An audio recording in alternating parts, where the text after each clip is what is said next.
Mas pinalakas naman po ng Department of Agriculture, Agricultural Training Institute Regional Training Center 1 or DAATI-RTC 1 ang kakayahan po ng mga samahan na magsasaka sa pamamagitan po ng pagsasanay sa pagbuo ng Cluster Development Plans or CDPs na magsisilbing gabay sa pangmatagalang pag-unlad ng kanilang mga organisasyon.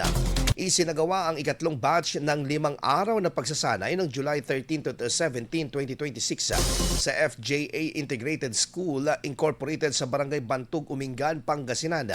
Lumahok dito po ang 33 miyembro mula sa 12 Rice Cluster sa mga bayan ng Umingan at San Quintin.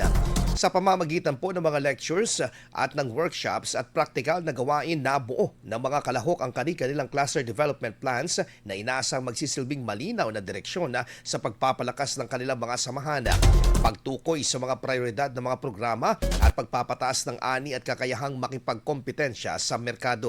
Bahagi ang pagsasanay ng patuloy na pagpapatupad ng Masagana Rice Industry Development Program na naglalayong makabuo ng mas matatag, produktibo at napapanatiling industriya ng palay sa buong rehiyon. IFM News. IFM News. IFM News.